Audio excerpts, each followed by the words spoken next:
Hey guys, it's Crip Drip. Welcome back to my show. Just wanted to make a video here. It's such a beautiful day, and I thought maybe I could just, you know, be here out in the nature and just kind of like, talk crypto with you guys and see what's on my mind and what I'm planning to do and how I'm approaching the market now that, we've seen this dip happen. So, yeah, a lot of people didn't think it would happen, but the market did dip below 8K and we're at around, we're hovering around 7.3, 7.4K. And, this market yet continues to surprise us, guys. Nobody thought this would happen. If they did, there would be more short positions out there, and a lot more people would be, kind of like shorting the market or taking that opportunity to, like, at least, make money like that, right? There's more ways to just, opposed to just kind of like buying and holding. You can actually just like make an account on BitMEX, which I've been considering to do on the next correction once the market, does like a big bull run. I have been thinking about potentially, shorting the market once the market, goes up like 40-50%. It's definitely something that's been on my mind. And this plane's making a lot of noise. But yeah, it's just been something that I've thought about. And today I want to talk a little bit about like the top three things that I've learned just from like trading crypto. Just like that's been different compared to trading like the financial markets, such as stocks, commodities, and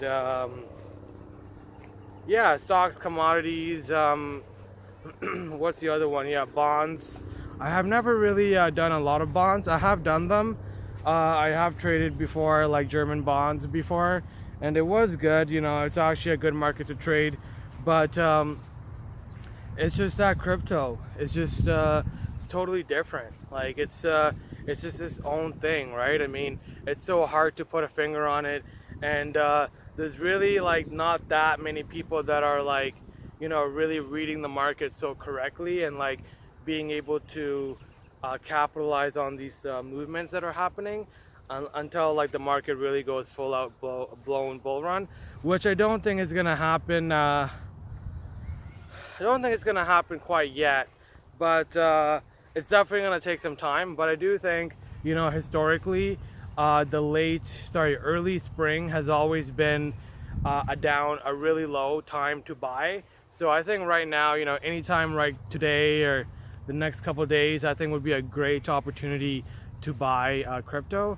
Myself, I actually just put a position in Dent, and I'm just waiting for that to fill up because I do think Dent is a great project, and it's only one of the few cryptocurrency projects that actually have a working product and actually making revenue and making really making a dent, really. In the market, because they just got their app out, and already 220,000 downloads in the US, and I believe they're like the number one utility app in the App Store in Mexico.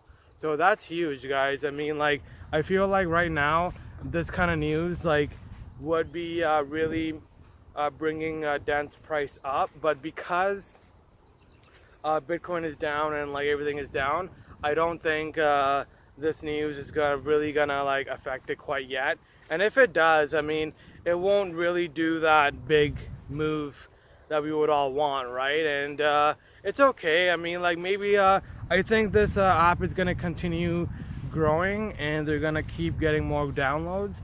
And once it's like 1 million downloads, and hopefully it's a bull market at that time, then that could be a huge psychologically round number, and that could really bring Dent's price up ridiculously, because right now it's trading at like 0.068 ish, and its all-time high was 11 roughly 11-12 cents. So I mean, like, you know, almost like, I would say roughly like 15x from its highs. So think about it, guys. If you buy a dent right now, then you know, you could make 15x just from it being at its all-time high again.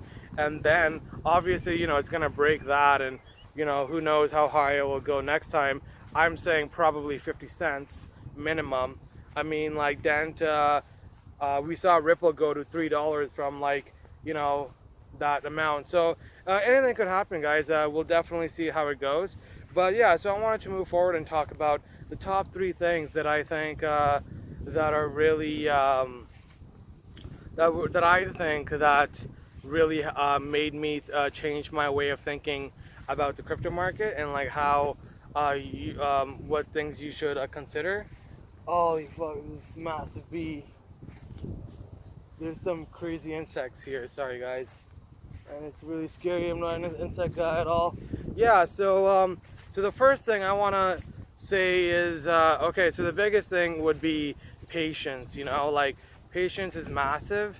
You want it's one of those things where it's such an easy thing to just wrap your head around, but in practicality, like, it's such a hard concept because you know, like, we think, you know, every time we look at the chart, it looks so appealing to us and we want to just buy more crypto. But sometimes, you know, it's good to wait it out, and you know, if you think the market's gonna go more below, then you just, like, gotta wait it out, right? I mean, it's so or even like when it comes to selling your coins. I mean, sometimes a lot of people sell their coins way too early, and yeah, that sucks, right? I mean, like, it's such a hard thing to really grasp, but I think it's just all about, you know, setting like psychological targets.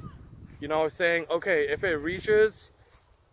Bitcoin reaches, you know, say for example 7.3k, like I thought right now, then I'm gonna get it, and that's what I did. And so, you know, the market could fall more below. It definitely could. It's just that, to me, when I look at all the altcoins, they're pretty much back at their all-time lows. Cash, Dent, you know, a few of them, and some other ones are probably going to get there, or some of them will. So I mean, that was a huge indicator that, you know, I don't think the market's going to continue dropping, so I'm going to buy more, and that's what I did. And so that's the number one thing, guys. Patience. Like, it really pays off, you know, because I was so close in buying more crypto on Friday, a couple days ago.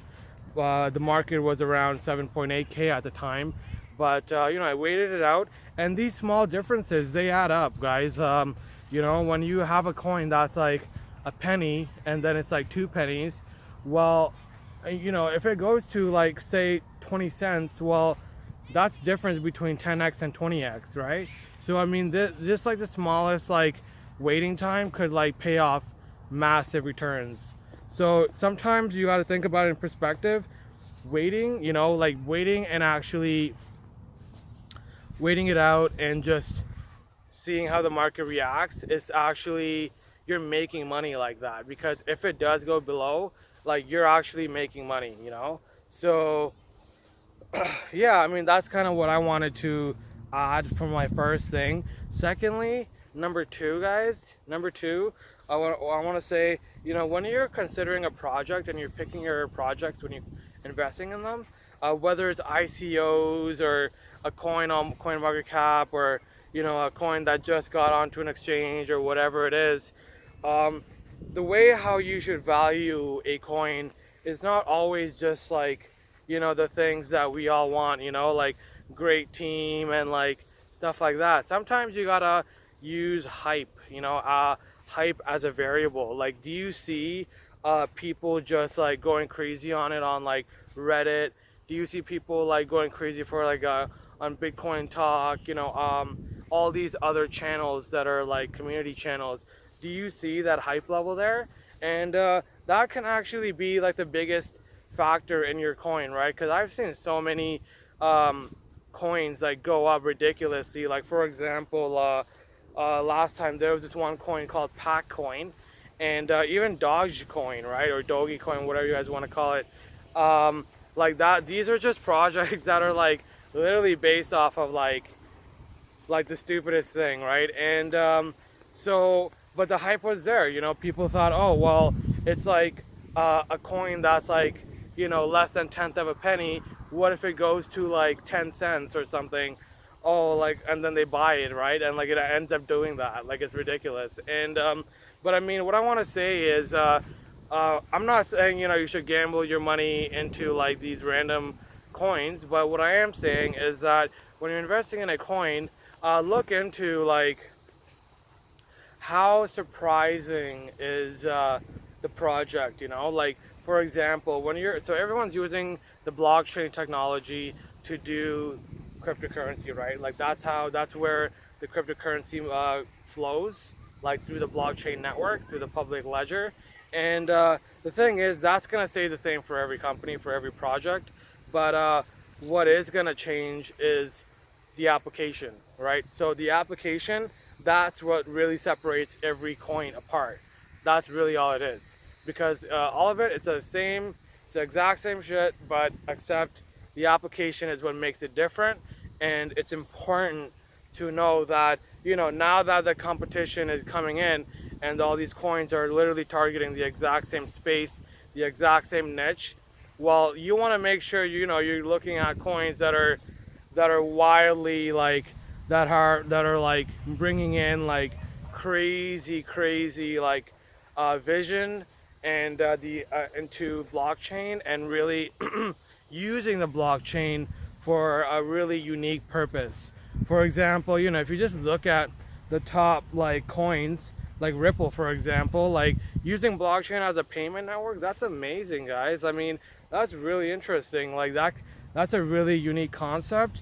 But just using blockchain, right? You want to use it for like just for like understanding like how you know, it works. First of all, I think it's really important to educate yourself on like how blockchain technology works, and then once you realize that, then you can just think for yourself, okay, well, I have this blockchain network, like how can I, what applications can I use for it?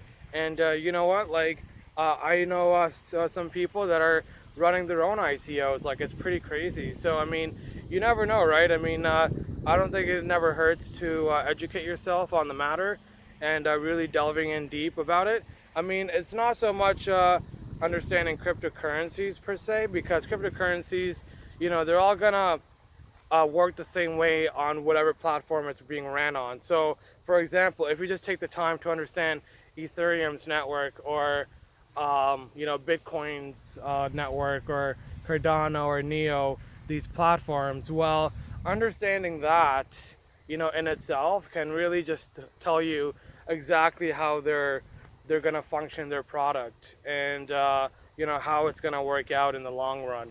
And so yeah, guys, that was number two. Number three, I can't stress this enough. It's really important to just, you know, being able to think for yourself, you know, because so many people like out there, they just kind of like shill their own coins and just like say whatever they want to, and like, because it's all just about supply and demand. And if you're gonna buy coins that like other YouTubers are gonna tell you to buy, like, you know, you literally, like, I've seen actual YouTubers like leveraging their own like popularity just so they can get more people to buy their coin. And I mean, some of the coins, yeah, like they are interesting coins, and I mean, I can't say anything wrong about it. But you know what, like, the thing is, you don't know what's happening in the background. Like, what if like this project contacted the YouTuber and told them like, hey, like, can you just like stick with us long term? We'll give you X amount of coins, like we'll just give it to you, and you just got to promote it long term, you know, in all your videos. And it's not one of those like, oh, like, you know, do it for a video, but do it for like throughout, like become like an endorsement kind of thing, right? So yeah, guys, I mean, I think it's really important to just not get too caught up with these YouTubers trying to just shield their own coins, because I've seen so many people, you know, buy at the top, and it just really sucks, and it's just never a pretty sight, you know, like being in that situation where people are pumping and dumping. And even though the project could be solid, I mean, we need to understand that a lot of these projects are right now over promising, and we don't know how much they're going to deliver, but as of right now they're under delivering, and that's the truth, you know. That's just that's a fact. And so you can't just like kind of go off of somebody else's opinion. And it's good to get some insight, and like it's great that, you know, you're taking that next step to learn. But I think it's important to just, you know, just like think for yourself, like go for a walk, you know, like really try to think about why you're making the investment. And you know, try to set those mental stops in your head. Okay, like if it reaches X amount of price, I'm getting out. If it reaches X amount of price, I'm taking profits, right? So like even just writing it down on a piece of paper, if the exchange you use doesn't allow you to make stop losses and like stuff like that. So yeah, guys, I mean, I just thought this was a great video to share with you guys. And let me know what you guys think, and what you guys want to hear next on my next vlog video. And I'll see you guys on the next video. All right, cheers.